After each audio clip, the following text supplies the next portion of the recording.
Thank you so much for joining us in this conversation, Monika. We've been, again, following your work and sharing your work and celebrating so many of your ideas and some of the things that we've been doing. And it feels really great to actually get to meet you and hear straight from you about the things that you are passionate about. So thanks for joining us on Femme Futurist Society. Thank you so much. The pleasure is absolutely shared. How do you describe yourself? When someone does an intro for you in one of your talks, what is usually the way that they describe who you are? I usually prefer to have somebody else sing my praises rather than tell everything that I've done. But I've done quite a few things. So I'm a futurist researcher and speculative designer. I work between technology, media, as well as also politics, geopolitics. I think a lot about that as well. I really think about that interaction between our social, cultural, political values, priorities, prejudice, and how that shapes technology that we design and deploy, and the kind of scientific research that we fund and do, and how in turn our science and technology shapes culture, politics, and our social realities. But I also try to not limit my thinking of the future, what used to be called user-centric and now human and humanity-centric approach, but really consider the life-centric approach and life-centric design, because we as humans are completely interdependent with the rest of life on this planet. And so I also always think, how whatever that we design, whatever that we conceive, be it a technological tool or a policy, the innovation within that, for me, is not just the technical specs. Technical specs is just a tiny part of it. The most important thing about it is really what is its impact. And not just impact on us as individuals, but impact on us as a planetary society, and also impact on our relationship to all of the life and on that life sort of itself. I've also traveled extensively. I'm based in Johannesburg, South Africa. I look a lot into, what does decolonial innovation mean? What does future perspective that considers the impact of the historical legacy of colonialism, and try to sort of decenter away from just sort of global North and Western centric perspectives. Because I get a little bit irked when people talk about the future of the world and really they are just talking about, the future of Europe, North America, and maybe Australia, South Korea, maybe China, and really forget entire swaths of the planet where, in fact, majority of the world's population lives, and where, in fact, humanity's future will be decided. I think that's the most fascinating part, right? When you realize how big the continent of Africa is and how fast it's growing and how the population will shift. There was a statistic in some sort of New York Magazine article a year or two ago. But I think I always get this somewhat wrong, but let's say by 2050, 40% of the world's population under 18 will be African. I'm just holding that for a second, just imagining, right, when 3 billion people are on the continent of Africa, how that will impact the rest of us. And not just, again, just because of the innovations that will come here that necessarily we will use, but just, again, the stories that will come from there and the lived experience and the cultural impact of that. I just think it's fascinating to imagine. Yeah, I think a lot of those population trajectories are still based very much on old data, because we know that the birth rates are falling everywhere. So it's true that the majority of the world's youth population will definitely be here on the continent. But I think that population explosion, future vision, did not fully take into account the consideration of climate impact, climate pattern disruption, global warming, and all of that. And how, the carbon emissions as well as pollutants in general that were predominantly emitted in the global north are having disproportionate impact on the global south, and especially on the African continent, South Asia, and certain parts of Southern America. So I think that's also still a little bit misguided, but it's true that definitely we will continue having here the youngest population in the world for the time being. Do you think that viewpoint impacts your work because you are around, certainly, again, more sensitive to the climate trauma that is happening and the climate degradation that is happening, but also being around such a young population? Like, your point of view has just got to be so different as you think about their view of the world, right? My point of view was shaped by my own personal narrative. I was born in a country that doesn't exist anymore, which is Soviet Union. Coming of age, I witnessed the collapse of that totalitarian regime that we were told will never collapse. That is some kind of eternal reality, and yet people made it collapse.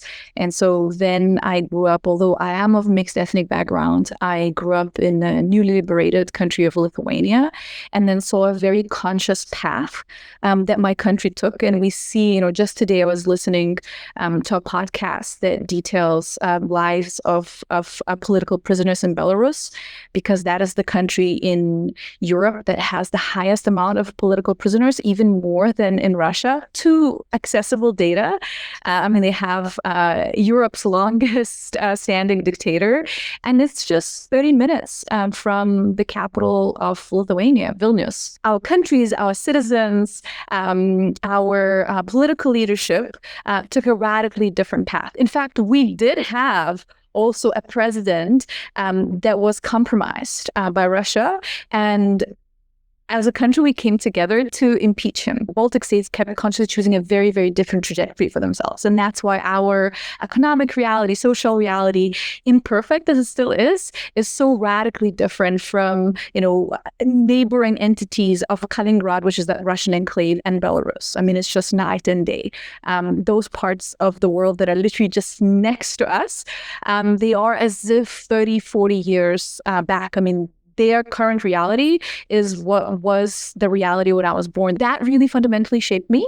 The opening up of the simultaneous collapse of the physical walls and the opening up of the digital world gave me that curiosity, and also understanding that freedom can never be taken for granted. And so that's why I traveled as voraciously as I read, because generations prior to me didn't have access neither to the travel, because we were behind the Iron Curtain, nor to the books, because so many books were also banned. And so I was absolutely obsessed with accessing knowledge. I'm blessed and cursed with this pathological curiosity. And then, of course, coming out of that colonial, post-colonial trauma and all the stories of generations prior to me and how their lives were destroyed, damaged, tortured, infringed upon by that regime, I also ended up traveling in so many other parts of the global South where, paradoxically enough, there was just so much more I could relate to in terms of our lived experience, our ancestors' experience, our historical perspective than actually to most parts of the Western world. My childhood and my teenage years, as well as my present life in South Africa, an extensive experience of working, traveling, researching across all of the other continents, gives me quite a bit of a different perspective than a lot of futurists in the Western metropolises. Well, and that's so much, again, why we wanted to have this conversation with you, because as much as we would like to go talk to interesting women, there's a certain amount of similar lived experiences, whether it's by continent or by age or by kind of the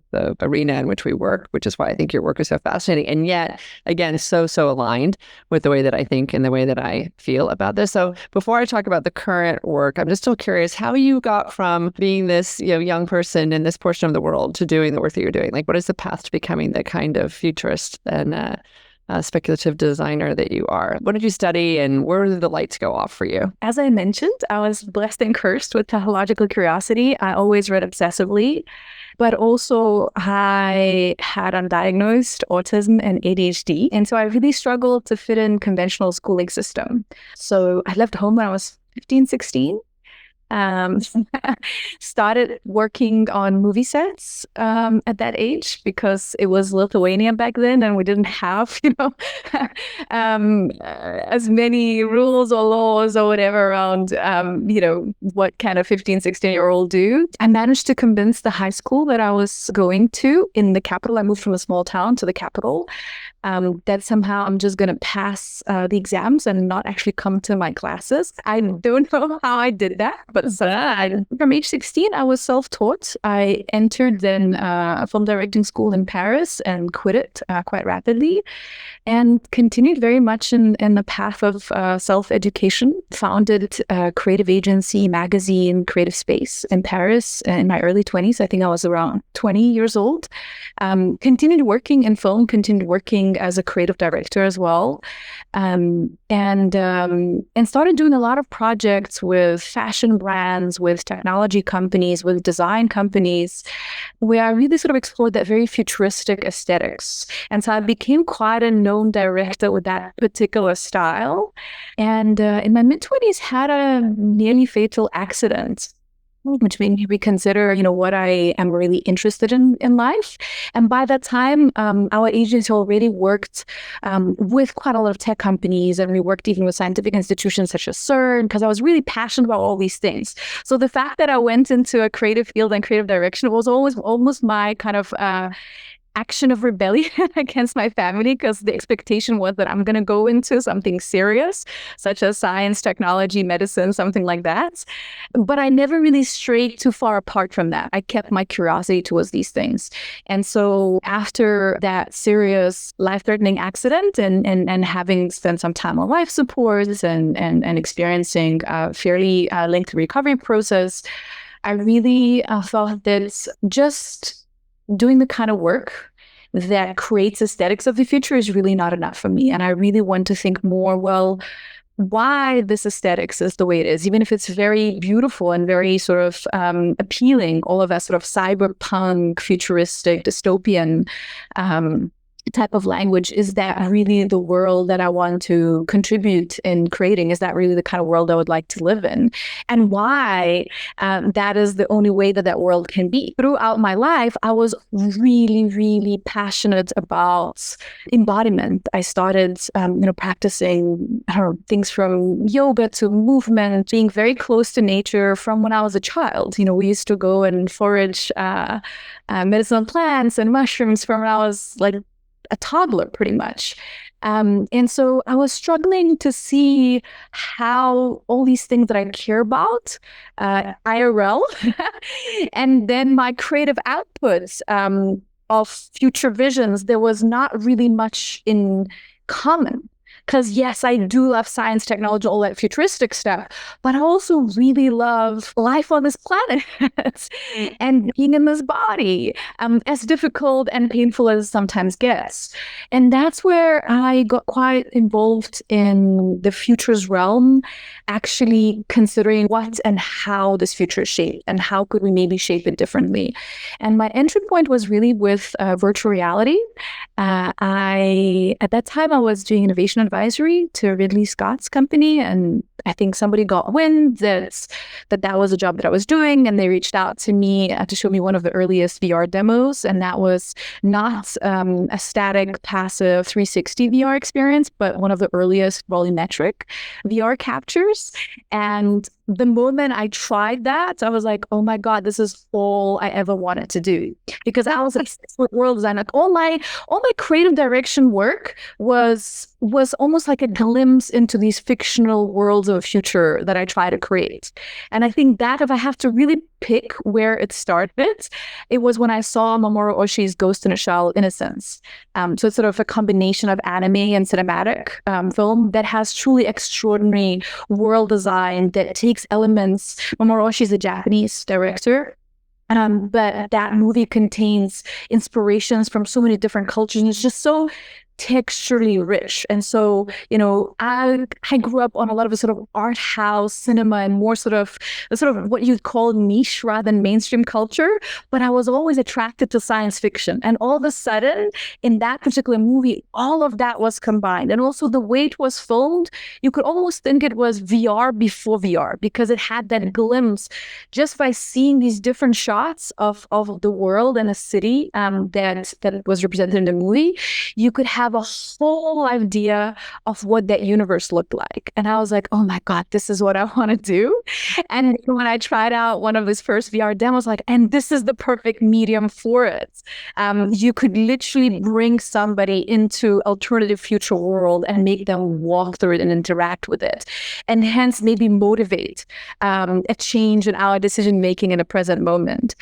So I really got involved with virtual reality. I started immediately thinking about it not as just some kind of new entertainment medium, but what happens when we start computing not within computational frame, but within computational space, how that changes user interface and user experience, how that affects our bodies, how something that is virtual can cause real physical trauma to us, how any of those experiences can become much more visceral. And when, I don't know, people like Chris Milk was talking how, VR is the ultimate empathy machine, I was immediately thinking how this is actually the most advanced mind manipulation medium that we currently have, as janky as it was at that moment. And it could be used for good and it could be used for bad.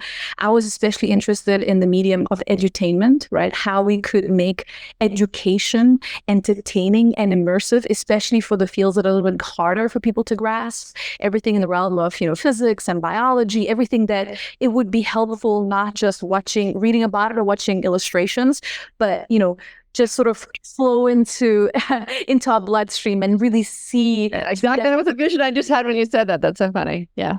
Exactly, right? Like understand our brain structure and how these neurons are firing, et cetera, et cetera. So just make it more accessible for people to understand. Within conventional sort of science literature becomes a little bit more gated towards people that already have the university degrees. How could we bring it to more mainstream audiences and still make it visually spellbinding? So I was thinking about all these things, and then the field was moving a little slowly and a slightly different, well, slightly, that's an understatement, in quite a bit of a different direction. People were still, unfortunately, way more focused on scary, claustrophobic, zombie, creepy type of experiences, and not something that could actually open us up and educate us and make us more calm and make us feel more at ease within our bodies and more curious about the world. There were, of course, amazing projects. Like I always lift up friends of mine at Marshmallow Laser Feast and the kind of work that they were doing that is phenomenal.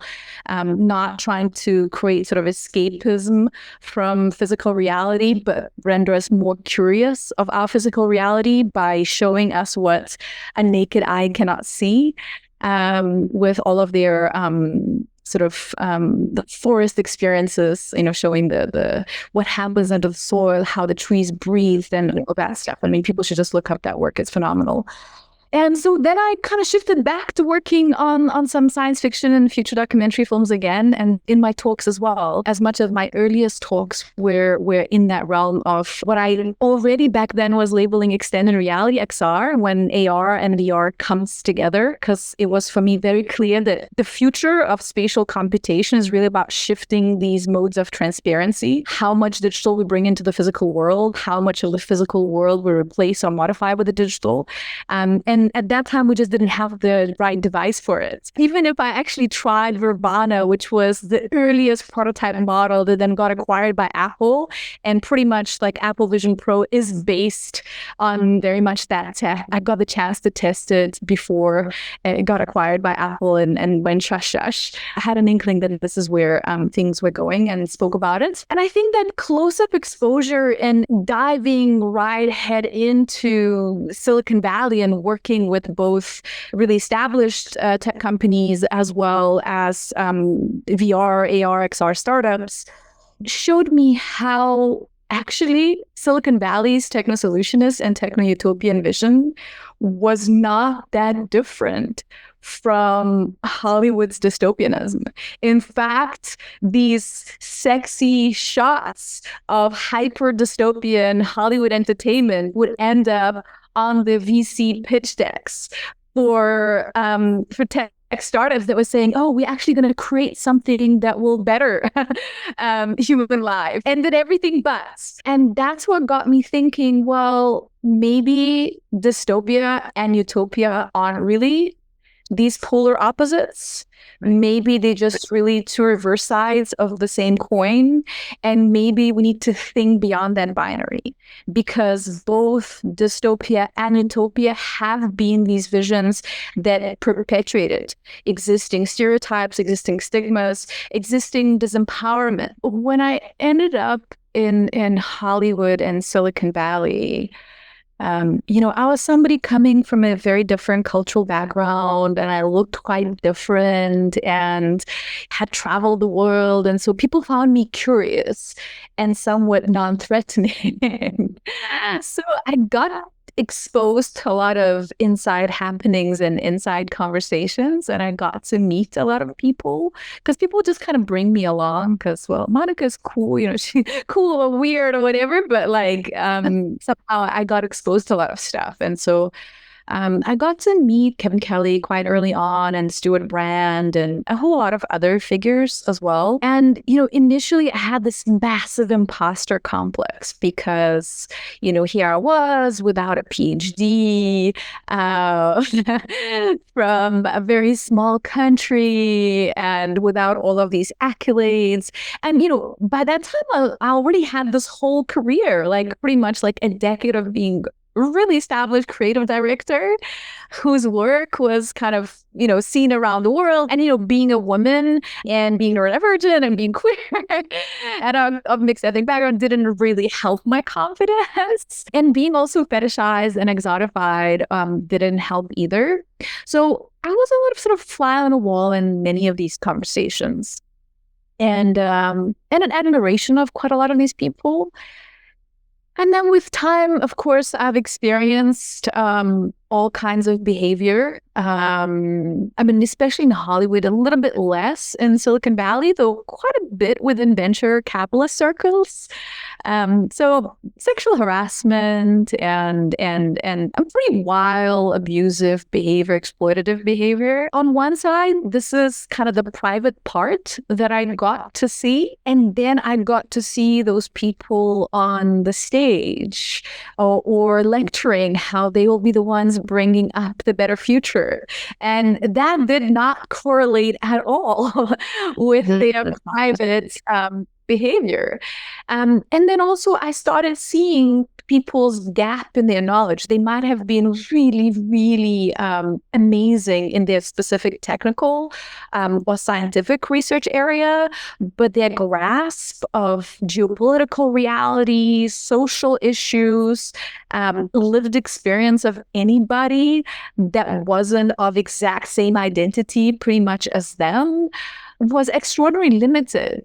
And so with that, and also some pretty severe abusive behavior that I experienced in some of these circles, it made me think, these can't be the only people doing this job. I don't want people necessarily shaping and building the future without any other input. Exactly. I think I have the right to not just be producing all this work behind the scenes that then makes these people millions of dollars and gets them all the accolades, and just being the sort of underpaid, exploited ghostwriter. But I can actually be on that stage too. And I have valuable things to share with the world. This is really how I kind of gained, it was just almost like, well, fuck it. This can't be the only way and the only thing that exists out there. And try and imagine the moment when you read Kevin Kelly's blog post, share the word protopian, and how you must have felt when you read that word. Because I think sometimes we know that something is missing, but we don't necessarily have a name or a label or concept for it. And that's why I think I got so excited when I discovered your work as well. Many years ago at South by, I led a panel with two really, really well-known Hollywood screenwriters and somebody else from Singularity. We had this whole conversation about the kinds of stories that we tell, and then the kind of futures that we believe in that makes possible, right? How science fiction impacts our literally day-to-day living, and how we have hope or don't have hope. And all the research that showed that, we actually do feel more optimistic with utopian science fiction than with dystopian, but there's such a small percentage of it. And then I discovered your work that started talking about, well, actually, when you really think about utopian science fiction, there are no differences. Everyone gets, all whatever you want to call it, not disadvantages, but just the things that make us human get sort of all normalized, and everything can, sort of standardized into the optimal future. And I thought, oh, you're right. That is not what we want. And so I think it's interesting when you start to talk about protopian, as I describe it when I give my talks, right? It's that every action we take is designed to create a pro-social future, the one that we would all inclusively want to be a part of and are living and thriving in a sustainable way. But you talk about it as beyond the binary. How do you describe protopian? And I know we've shared actually your work around the various components of a protopian storytelling. Like when you enter that world, here are the components of it. So you can go into as much detail as you want. But in your view, tell me that moment when you discovered the word protopian and how that then formed the way that you share what it is that we can be. moving toward or describing it to be? On one side, I really love the word, and I have a whole lot of respect for Kevin and his legacy. And at the same time, I felt that it's such a brilliant word because of what it evokes. Pronoia is the inspiration, sort of this was the opposite of paranoia. But most importantly, this protopia evoking process, proactive, prototyping, being pro something, right? And not the end state, not the finite state. Exactly. But when I thought about it, that was quite divergent from Kevin's vision, is that this will not be brought about through incremental technological innovation. This primarily needs to be brought about through human evolution, social, political, cultural evolution. And technology is merely a tool that we design better as we move through this evolution of our values and priorities. And so I think that's where our vision diverged. But I really, really love the word. And I love how he spoke in that initial blog post about how that is a much harder thing to imagine. Future reality where, it's not just end state of perfection, but don't you dare to question it. Just like any of the historical utopias, right? Like, don't you dare to question Soviet communist utopia. Don't you dare to question, Nazi Lebensraum utopia. Don't you dare to question, all of the other colonial utopias, as well as like right now, Mark Andreessen saying, "Don't you dare to question his utopian manifesto's utopia." Where I lost my shit when I read his thing there. Yeah, I mean, he was just outright sizing a bunch of fascists in it. Yeah. Just embracing it outright. Right. So I think that was the big divergence. And, since then we got the chance to meet and chat with Kevin several times. And, there was a New York Times article that put our perspectives in contrast. It was interesting. I spent some time asking ChatGPT on what are the differences between Kevin Kelly's understanding of Protopia and Monika Bielskyte's understanding of Protopia. And actually, ChatGPT delivered. Like, it was good. So I guess it must have analyzed our writings and talks and whatever else there is, because it was pulling from more than just that juxtaposition within the New York Times article. Right. But I feel like that's where, I don't want to reject all of the past culture of the future outright. There's so much of the old science fiction, both entertainment as well as writing, that has shaped me, especially in the earliest stages of my career. I mean, people like Bruce Sterling and Bill Gibson, who also supported my work when I was very much like a baby futurist, especially after I worked on Ghost in a Shell, and they ended up, the Hollywood version Ghost in a Shell, then the movie ended up going a very different trajectory than my author trajectory. And then when I finally shared my own work and the way, Bill and Bruce had supported it, as well as other sort of iconic, very sort of white male figures of the industry. So I'm very, very grateful for that. And I'm also really grateful how, Kevin, even as I have, criticized some of his techno-utopianism quite a bit. We, in fact, were at the same conference in my home country, Lithuania, last year. But he kept referring to my work, and he said, well, Monika is looking at it quite differently, and you guys should stay for her talk and should hear. Yeah. And so I think that's really cool, right? Because now we are talking about that sort of intergenerational conversation that is not always just us as younger people and us as people that are differently able, differently gendered,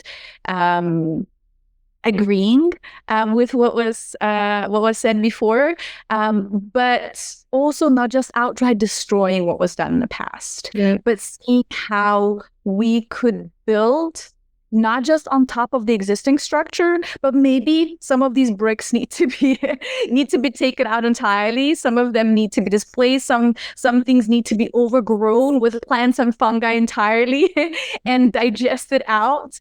But it's not just about destruction. So I always think like there's always something we have to learn from each other, and we should be celebrating the learning and not being right. It's a continuous process. It is not a defined state. And, I wrote a book that's all about a verb, leadering, right? This idea of moving from a noun to a verb. And I think the more that we can live in a verb, the more possibilities it gives us and the less arrogance it gives us and the more opportunity for input. So I'm totally with you on that. There's so many things I want to ask you about. I want to ask about sort of the community of Protopians, of which you are part, and the project you just did with the 100 Reasons to Love the Future. But I also just want to ask you what you're most passionately working on right now. Like, where is your energy at the moment? And by the way, I also just want to say thank you for what you built with Wakanda and the whole world building around that. And we do talk about what are ways that we do want our future to look, and we think about it as a, if I'm going to have a product roadmap that is dystopian, I can also have a vision that is, the where I want it to go. And between Star Trek and Wakanda, we're really kind of our only two options at the moment. There was actually at South by, you would have loved it, there was a panel that was brilliant. It was my favorite panel, that was Unchaining from Colonial Algorithms. And it was 4 people of color that were talking about their work in AI and how they were thinking about it differently. And there was one woman, and then she had co-founded Black Girls Code with Kimberly Bryant, but I can't remember this woman's name, but she's got a whole project now on Make Wakanda Real. She's got a movement on that. So it'd be interesting for you to go find that and see what she's up to. And we can, I'm sure, connect you if you need to be connected to her. But so anyway, the work that you've done there has been, I think, really profound. But where are you now, and what is it that you're working on? Yeah, so I want to precise. I mean, the world of Wakanda is really the fruit of imagination of brilliant production designer Hannah Beachler, who is the first Black woman to have been given an opportunity to production design a science fiction movie of that scale. And in my opinion, that was the most interesting science fiction world design to date, and really great.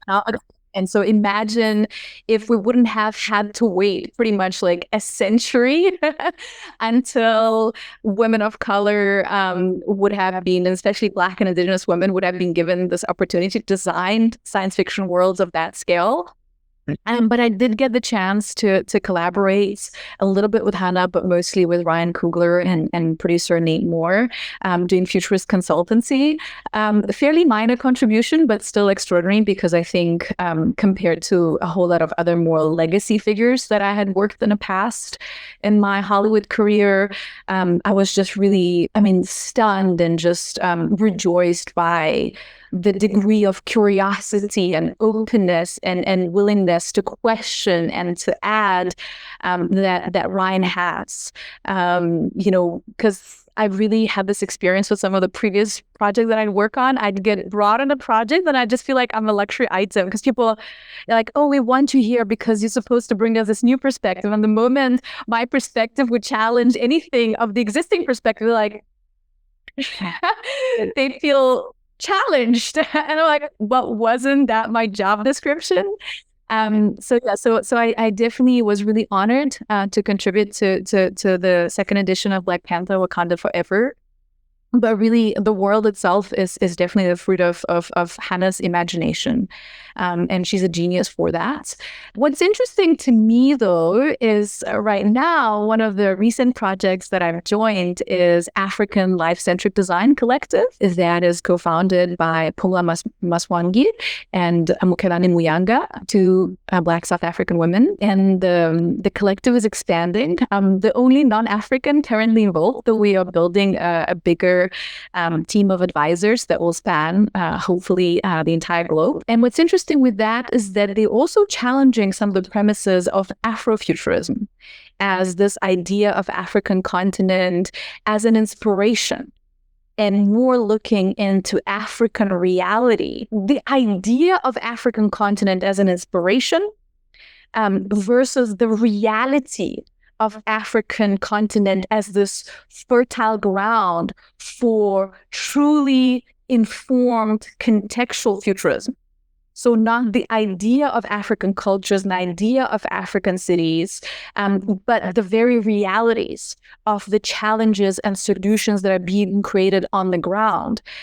So kind of really moving away from that external perspective, also that is mostly for external consumption and really recentering it on the talent and people. And again, the data and lived experience of the continent itself. I'm really excited for that project to become more featured in the months and years to come. And so AXA 100 Reasons to Live the Future report was the first outing of the project, as well as my own contribution with Protopia Futures for it.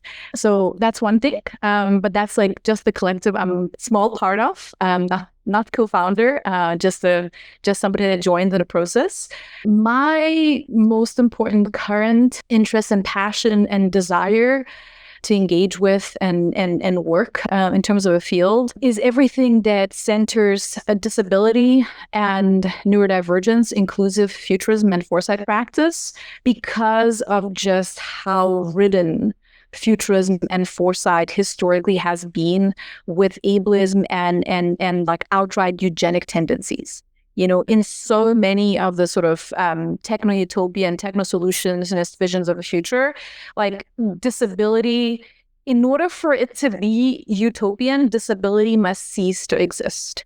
And as much as many disabled people really would wish to, you know, especially with chronic pain and stuff like that, to not maybe experience pain at the same degree or have certain tools or technologies or medications that could alleviate some of that pain better than we currently have. It's not about curing disability, and especially not about curing neurodivergence. You know, it's not about making autistic people not exist. It's about creating conditions where autistic people can contribute to society as meaningfully and as fruitfully as allistic or non-autistic people can. And this goes for all of the other neurodivergencies and other disabilities. So what I'm most passionate about truly is disabilities and neurodivergencies that are less sort of known and less spoken about, and how neurodivergence and physical disability overlaps. So conditions such as chronic pain, chronic fatigue, migraines, people undergoing cancer treatments and experiencing pain due to that, or being immunocompromised due to that, and how certain sensitivities, you know, to design of spaces, to sound, sense, lights, etc., are actually incredibly similar, though for very different reasons, to how somebody like me, who is on the spectrum and has ADHD, experiences the world because of my sensory hypersensitivity to, again, sound, light, texture, all of the sort of sensory inputs. And how if we would center that more and we design both our physical and digital infrastructures better, they would become better and safer for majority of the world's population. Because what's really, really ironic, right? The disability and neurodivergence is something none of us, like, it's an identity, it's a shifting identity. Yes, you can be born into and stay within that identity your entire life. But if you are not born into that identity or currently do not have that identity, unless you die a sudden death, immediate death, you will experience either disability or neurodivergence at a certain moment of your life. And same thing goes to any of your loved ones, right? So in a way, if you take this into consideration, you invest in your own future. Right. We've seen that in product design, right? When you design for the the divergent experience, it ends up making it better for everybody, right? Whether it's like how we use measuring cups back in the day. I mean, that wonderful company OXO that designed all these things for people who had quote unquote disabilities, and we all end up loving the products more. I think that in general, when we are just more sensitive to a broader range of experiences, we make better products and services, period, and design things more thoughtfully. The UX becomes better. I mean, we all recognize that these things don't always work really, really well. Plus, they're also, again, really masculine, right? We think about everything has been designed for a certain body size and a certain body type. And the reality is that, there's a lot more divergence around all of that. So what shape does that work actually take for you? Are you doing product design? Are you doing more talks about that? How does that interest and passion get expressed in your work now? Currently, it's mostly in the form of talks and workshops and consulting. I really, really would love to start working on real sort of infrastructural changes as soon as possible, as well as even some product design, specifically to sensory issues that, again, would work for a lot of neurodivergent people, but also would really support a lot of people, what I mentioned, with chronic pain and people undergoing cancer treatment, et cetera, et cetera. But I think the narrative is really, really important. I mean, ableism is completely stuck within our language. It's barely being challenged at all. We still have this idea that any sort of disability adaptation is some kind of charity work.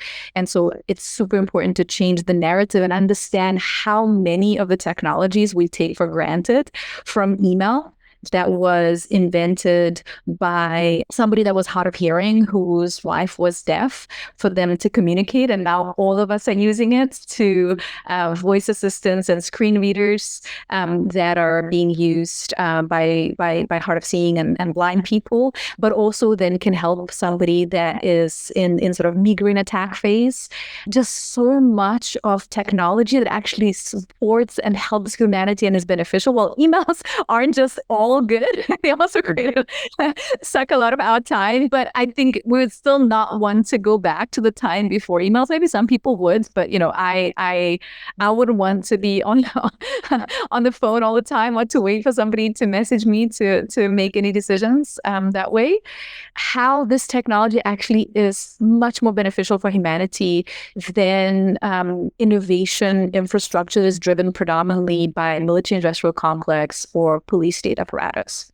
So if most of our innovation and scientific research would be driven by the needs of the most impacted, and ideally also the leadership of the most impacted within disability neurodivergent community, but also all of the other impacted communities, rather than our innovation, technology, and scientific research being driven predominantly by the wanton desires of the most privileged, we will end up with better science and better innovation incentives for majority of the world's population. So that's sort of bottom line. So I think these narratives are really important. Changing representation, really reconsidering how we perceive some of these issues, and especially stigma attached to some of the neurodivergence related conditions, and how people live with this continuous shame and are excluded from,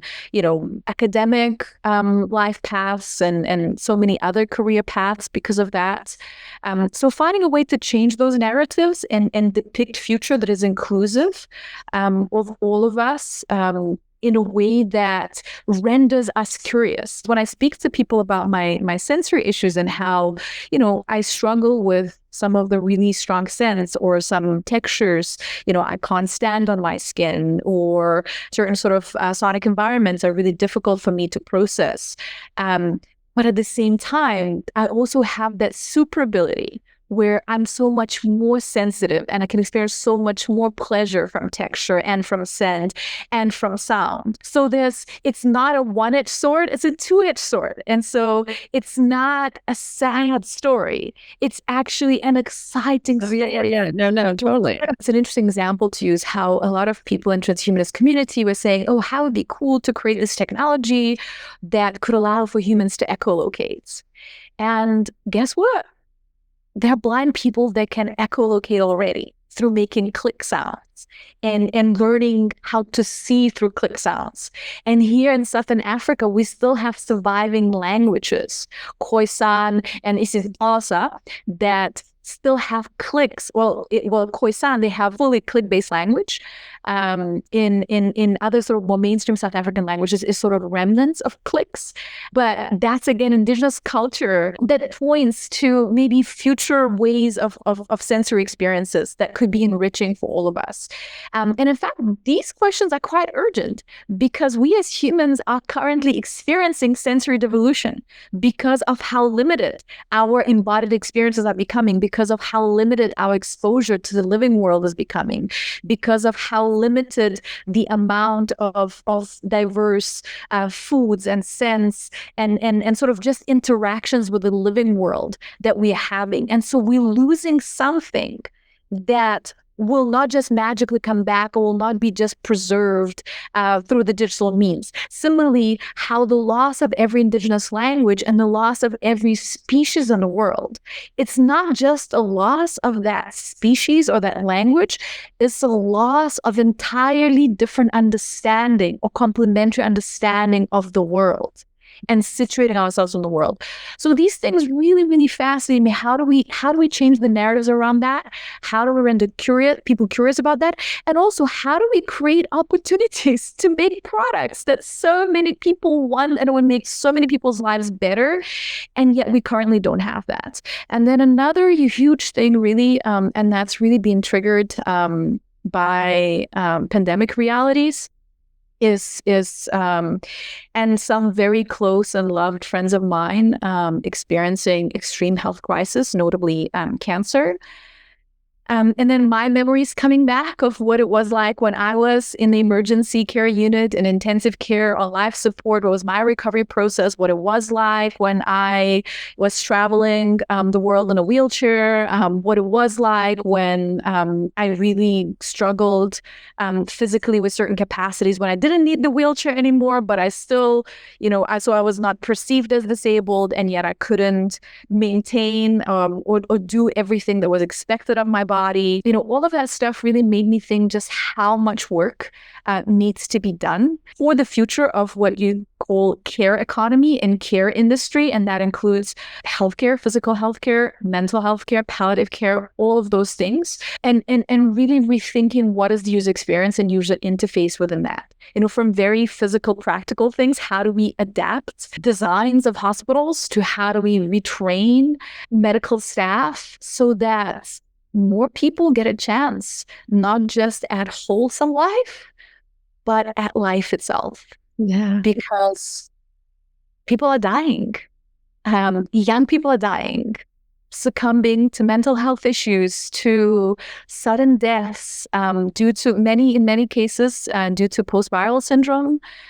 So, we know that novel viral pathogen exposure can lead to all of these other increased health conditions, and how our field of medicine is really dragging behind when it comes to these more complex health issues around autoimmunity and inflammatory conditions, and how that is also tied with our psychology and how we feel in our body and how we feel surrounded by other humans and what our interactions, because that's where our mind and our body and the living world or non-living world, because some of us don't get exposed to living world these days anymore, how all of those things have impact and how all of that is this complex interaction, and how what really I was taught by disability justice movement, and this is really what two things drive everything that I do, and especially all my perspectives within Protopian design and Protopian futures design framework.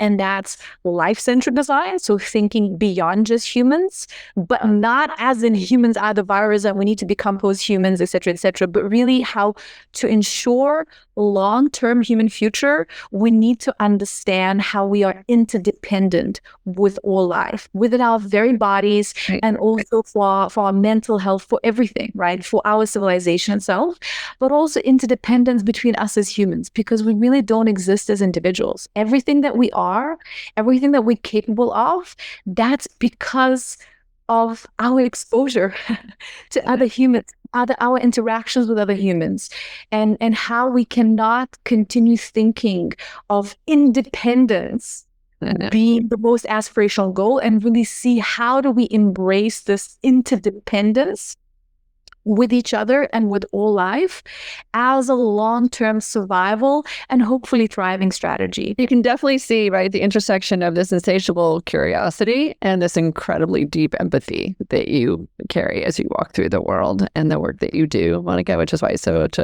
again, a gift to get to know you and to get to know your work. And there's a part of me that really wants you back into the XR world and really creating those experiences that you envisioned so many years ago, right? That you can use the technology to expand what we believe is possible in our experience in it. And there's a part of me that doesn't want you at all in the technology piece and wants you like here, like physically with, the sense of embodiment and sort of life force that you emanate. So it'll be really fascinating to see where your work goes in the next few years. So actually, my most recent talk, it was for a conference in Lisbon called Future Days. Before I started the actual talk, I did this sort of what you'd call maybe like a little performance, but it really wasn't a performance. I wrote this sort of love letter to the future. And it was directed actually to the very close people in my life that are dealing with cancer currently. But it was also dedicated to the audience. And it was really about how important it is to believe in a different future. Because it's not just about medical treatments. It's not just about technological solutions. All of these things are necessary. Medical treatments are necessary. Technological solutions are necessary. I'm not going any conspiracy lanes down there. But it starts with a different vision of a reality that we want to inhabit. And then all of the practical things kind of need to take their place following that. Following that vision. So many experts that are utterly brilliant are still talking about so many of these issues as just purely theoretical.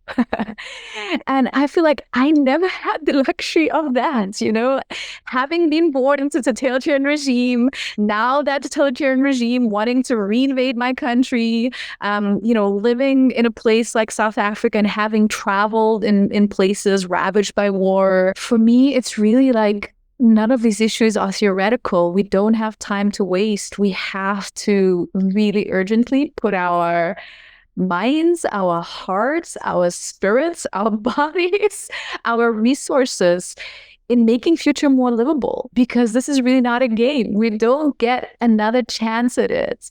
And we have to do this if we want people to live. It's not some kind of intellectual discourse or some kind of purity competition. It's really, can we try and improve things? Little by little. We say again, if we've only been given two options right now, which is dystopia, which we know we don't want, and theoretically is designed as a cautionary tale, but all it does is really, really scare the hell out of us. And then we just disengage to utopian, where we don't necessarily see ourselves in it, and it seems so unattainable anyway. And it doesn't really, it doesn't, I think, pull us enough forward to actually being able to tell stories that are human, that are diverse, and that they are pro-social. Your work, I think, is making it so that we can get more tangibly beyond the sort of the place where we're stuck, and we can actively go build it. So it's really, really important what you're doing and how you're doing it. And I love the fact, again, that you're giving people very distinct ways to think about it. I never talk about playbooks. I think that playbooks don't make sense anymore, but you are giving people some framing around how to go do that. And so I think that the more that you can share your work, the more that it can be exposed, and the more that you can bring to it, the faster we can bring about the reality that you seek and that we all seek. I'm really with you. I don't think that this is a game anymore, but I am sensing that there's a shift. I'm sensing that there is real appetite for what it is that you're doing and the way that you're speaking about it and the way that we can go about and reshape what people believe is possible. And I think, again, Wakanda becomes a very tangible expression of that, but there are many, many other ways. Again, the report that you've just done, the talks that you do, the love letters that you write. So no, it really, really matters. It's so important to understand what we need to criticize, what we need to unbuild, what we need to maybe even hospice, certain systems and infrastructures and beliefs. But we can't stop there. We can't stop with what are we saying no to. We have to always work towards what is that shared yes vision. Because the truth is that nothing is more dangerous than hopelessness. Because the moment we disengage, the moment we become hopeless, that we can't do anything about a particular situation, it becomes a self-fulfilling prophecy. And then the future becomes decided for us by somebody else. And you never know, do we have enough power to change things as they are? People tell me stories about their, fourth graders who go, why should I bother? Which I think is the most heartbreaking portion of this, because I'm very much an eternal optimist. I really do believe that we have a sense that, again, the future isn't happening to us. We are the ones who are creating it, and we're designing it with every action and every word that we put into the world in real time. It has an exponential impact right now. And so maybe one of these days we'll just go, gather up all the young people and give them this. Let's work towards futurefulness, not futurelessness. I'm going to keep following you and championing you. You're awesome. Yeah. Thank you for all that you're out there doing, and doing it with such deep heart. Yeah, thank you so much.